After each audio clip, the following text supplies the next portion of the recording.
Namaskar. Today I am going to give a talk on promoting Indian languages, art and culture, NEP 2020 and the road ahead. Bharatvarsh has been known to the world for its most ancient, glorious legacy of rich and flowing heritage with a huge repository of literary, artistic and cultural treasure. The accumulated knowledge that sustained the country's civilization through the ages has been manifested in its rich oral traditions, practices, literary texts, science, maths, astronomy, etc., artifacts, heritage sites, monuments, visual and performing art forms, and so on. The evolution of languages, arts, and culture are the civilizational indicators of any country. They are the manifestations of the uniqueness of human beings. And on this glorious land of sages, thinkers, writers, artists, and practitioners, we see how they grew through the ages, where humans created visuals on the walls to the rich oral traditions of the Vedic age to one of the earliest civilizations on earth, known as Harappa civilization, and then entering the periods of ancient, medieval, and modern India. There are numerous languages, artistic, and cultural practices in the form of living tradition even today. The beauty and timelessness of Bharatiya culture are evident from the fact that it never became redundant or stagnated. It kept flowing through the ages like a perennial stream, since its plasticity has the tremendous capacity of moving forward with noble practices to further enrich and nourish it. In the Indian tradition, language, literature, music, arts, etc., have been accorded appropriate significance in human lives, which is so aptly described by Bhartrhari in Niti Satakam. साहित्य संगीत कला विहीन साक्षात पशुपुच्छ विषाणहीन. This means that a person devoid of literature, music, or art is as good as an animal without tail or horns. Due to continued apathy towards our languages in modern times and lack of their proper preservation and documentation, many Indian languages, especially those spoken by smaller speech communities and the tribal languages, are gradually becoming endangered to die down ultimately. This is because such languages are not used in formal domains such as education, mass media, administration, etc. It is high time that we take required measures for the development and promotion of all Indian languages, which include enhancing their visibility, expand the domains of use, preparing standard dictionaries and digitizing existing dictionaries, using modern methodologies, preparation of glossaries and dictionaries of literary, scientific and technical terms, mother tongue based education, production of material for language teaching in schools, literature production, interlingual translation of literary texts, providing language teachers with pedagogical training, use of mass media for language development, steps to be taken to connect language with employment, standardization of orthography, strengthening literary and cultural societies, organizations, institutions, and so on. Education is the enabling factor for economic development, and language is the enabling factor for access to quality education.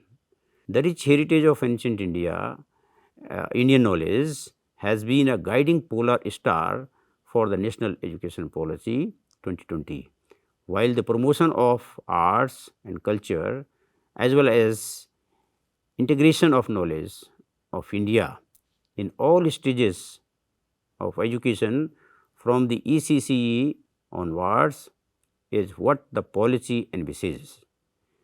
Multiple initiatives to foster languages, arts and culture in education have been suggested in NEP 2020, including early implementation of the three language formula, promotion of multilingualism, teaching in the home local language wherever possible, conducting more experiential language learning, accurate inclusion of traditional Indian knowledge including tribal and other local knowledge throughout the curriculum across humanities, sciences, arts, crafts and sports whenever relevant, and much greater flexibility in the curriculum, especially in the secondary school and in higher education.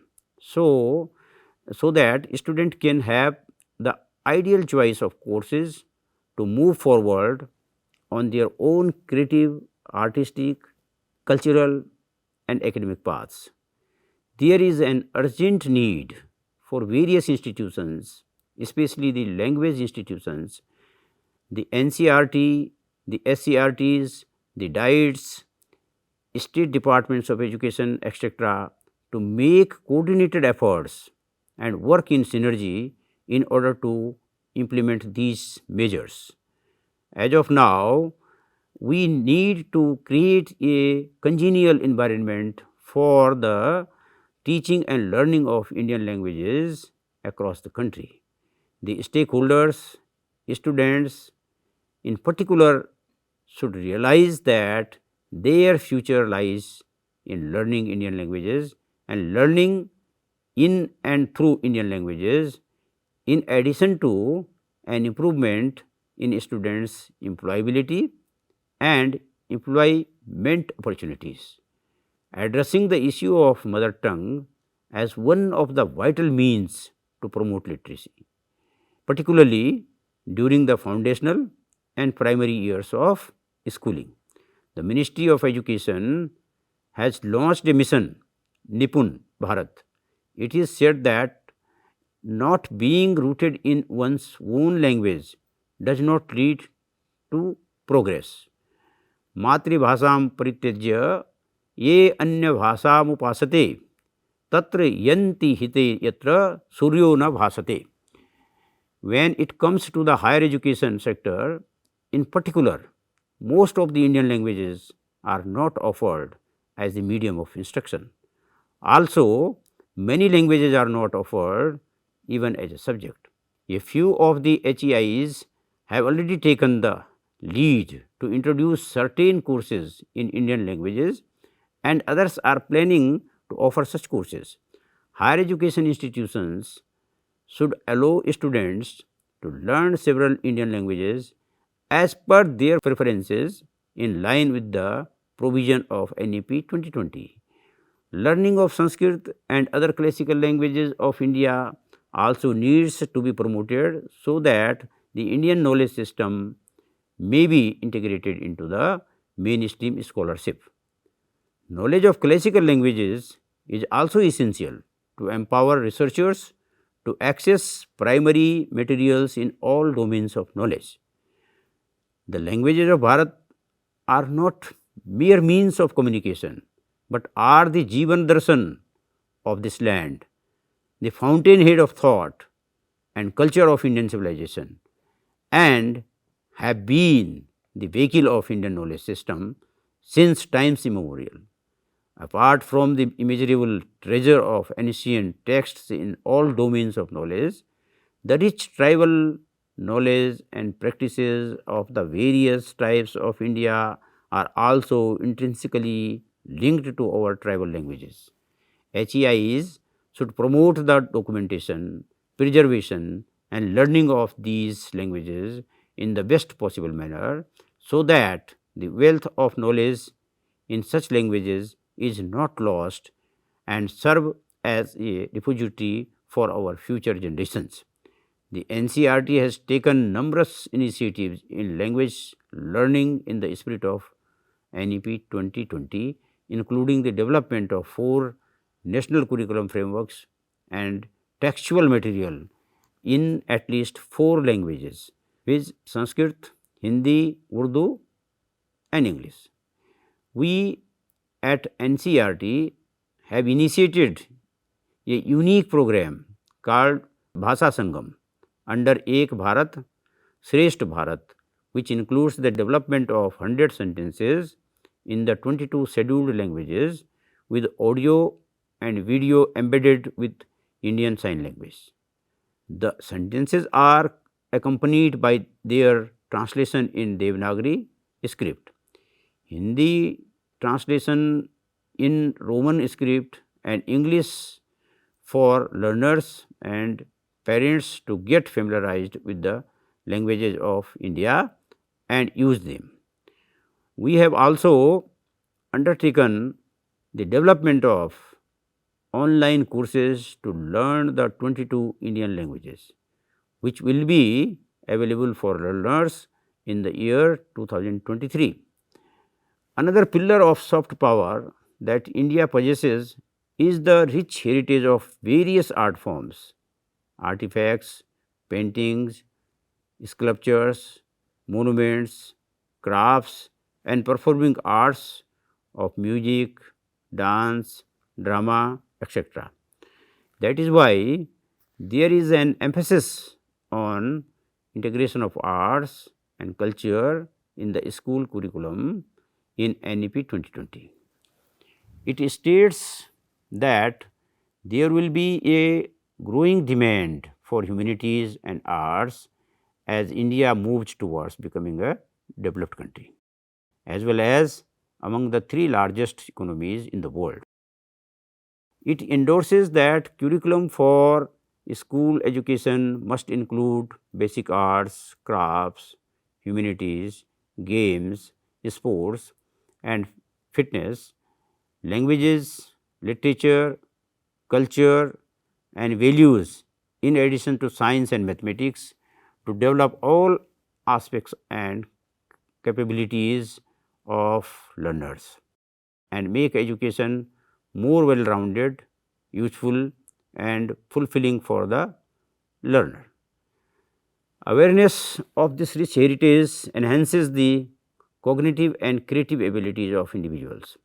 The happiness, well-being and cultural identity of individuals are other important reasons that Indian arts of all kinds must be offered to students at all levels of education. It also helps them in understanding the various modes of expression, visualization, scenario building, creative problem solving and divergent critical and reflecting thinking. Arts in education enhance students' ability to understand their cultural heritage as a national treasure and the importance of its conservation and preservation. Experiencing regional arts and culture from school years onwards provides students with an appropriate platform to nurture creativity and make them citizens rooted in Indian culture. Art integrated education will not only empower the young generation throughout their lifetime, but also endow them with a sense of creativity, positivism and rootedness in Bharat. There are several indigenous practices and forms of art in local toys and games, folk paintings and sculptures, handicrafts, textiles, music and dance, etc. Regular visits to the museums, monuments, fairs, festivals, art galleries, performances, lecture demonstrations, workshops, organizing events, etc. will promote these at all levels in the educational institutions. The NEP 2020 emphatically states that students should be given the flexibility to choose subjects, particularly at secondary school onwards, including physical education, the art and crafts and vocational skills, so that they can carry forward their own paths of study in a more fruitful manner. It further suggests that there will be no hard separation among curricular, extracurricular or co-curricular, among arts, humanities and sciences, or between vocational or academic streams. In line with the provisions of NEP 2020, outstanding local artists and craftspersons should be hired as master trainers to promote local music, art, languages and handicrafts, and to ensure that students are deep rooted in the local culture.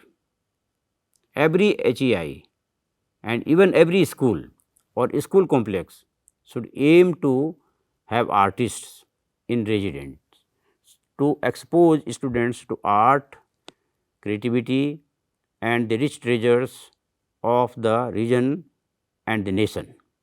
The NCERT has been working in the areas of art education since its inception. We have developed an effective curriculum and numerous textual and training material in different areas of art education. In the process of developing national curriculum framework, art education is being duly acknowledged by suggesting a road map for its integration into all levels of education. In the Indian tradition, there has always been a lot of emphasis on sanskar or values, and the Sanskrit translation of the word culture is Sanskriti. Sanskriti is an outcome of sanskar which we attain in due course of our life. Our youth should have adequate exposure to their cultural heritage, traditions and practices, so that an element of appreciation may germinate in the core of their hearts for self recognition.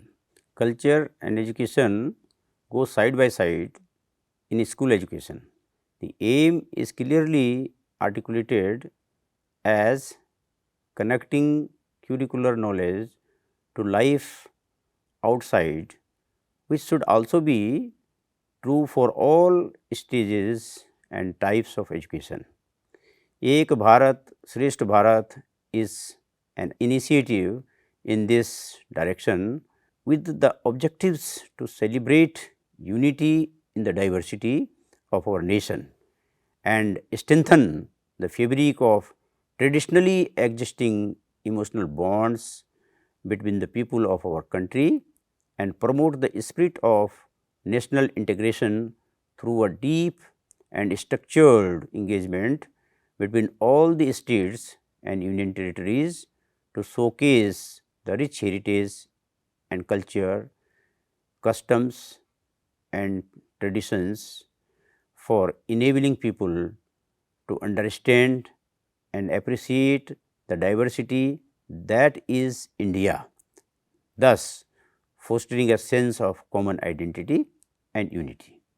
In every educational institution, the spirit and form of India through the perspective of unity in diversity should be made a part of the curriculum, where the unity part reaffirms the conception of India as a united whole and recognizes that the strength of Indian culture lies in its assimilative outlook and synthesizing character.